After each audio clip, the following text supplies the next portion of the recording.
switch it up here a little. Switch it up. We're going to get in one of our solo experts. Tanya, did you hear that? She called you a solo expert. I mean, I feel like I am. Sarah knows what's up. I am a solo expert. But I don't have a pimp cup, so I don't know if that makes me as exciting as Amanda. But you have a cool jacket on. I know. I mean, we'll take it. You know, you got your solo jacket on. So today's a big day, and I love that we're live today because we get to talk about Solo coming out on Blu-ray today. So it was already available on digital, but if you are a Blu-ray family, today's the day to go out and get your copy of Solo on Blu-ray. And I really love that we get to talk about it today because Bob Iger, CEO of Disney, made a little announcement about Star Wars and Solo. And Tanya's shaking her head. This is why we can't have nice things. This is why we can't have nice things. I know. So basically, he kind of took the blame for Solo not doing so well in theaters. It's a wonderful movie. Oh my gosh! If you have not seen it, you need to see it. See it with your kids. It's so fun. It's just a genuinely fun film, but it didn't do so well. And he basically says that, you know, it was because we got a lot of Star Wars all at once and everybody got a little bit overwhelmed. So actually I have the quote. So let me read it so that way you guys can give your opinions. So he said, I made the timing decision.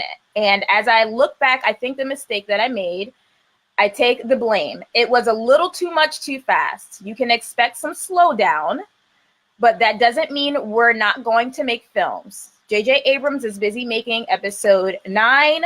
We have creative entities, including Game of Thrones director or creator David Benioff and D.B. Weiss, who are developing sagas of their own, which we haven't been specific about. And we are just at the point where we're going to start making decisions about what comes next after JJ's film.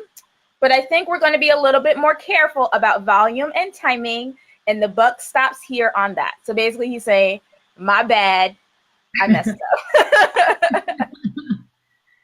And you guys, we are actually, people that are tuning in are participating in our conversation. So Sean Kelly said it was excellent.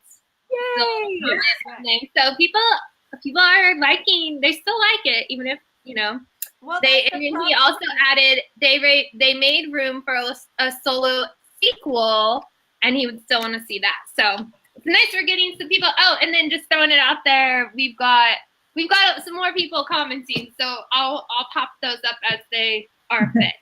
Awesome. Well, that's the thing. Solo it's a really great movie, but I don't think some people were really annoyed with The Last Jedi, and so then they decided to have this boycott because they were annoyed at that. And then, so people all these Star Wars fans don't even know what Solo is about or anything about it because they refuse to watch it on principle of some principle I don't even understand. So they threw this big tantrum. I mean, if you don't like a movie after you see it, all right, you don't like the movie. But how are you going to say, I'm not watching this because I didn't like the last one? What does that have to do with this one? Come on. I agree. I just saw it last night for the first time. I hadn't seen it. Just we couldn't get to the theater. It was the whole thing, but I really, really enjoyed it.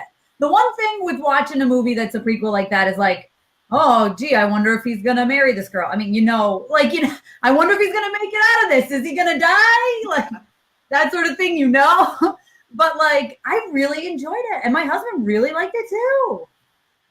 Yeah, it was, I think most fans who actually took the chance to watch it, we really enjoyed it. It was like, oh, that was a great, you know what it was? It was kind of a breather after The Last Jedi, because The Last Jedi was just so like, tear your heart out and little intense on it.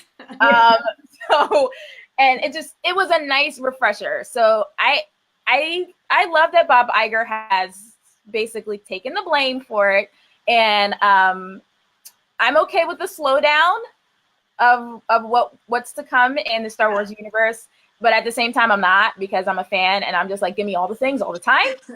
But I understand that that's not a wise decision mentally. That's not good. So I will take it.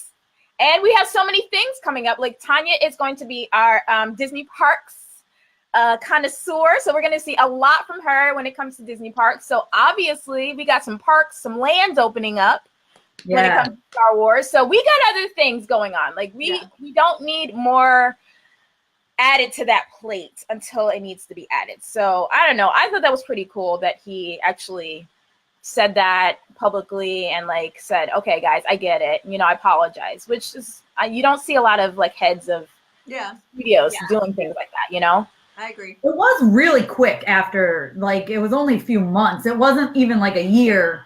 It was like, oh, here's this movie that everyone complained about. Here's a new one 4 or 5 months later. It's like, but which is why we didn't get around to seeing it. Cause like for me, we have young kids and we only get a babysitter once every so often. And it was like, we had to pick and choose. And it's like, well, we just saw Star Wars. Like, why don't we see something else? You know, it was hard. And just throwing it out. So Brandy said that she agreed with you guys. The last movie had nothing to do with the most recent one. So they're agreeing here with what you guys are saying. I'm just trying. I want everyone to know we've got some fans interacting here.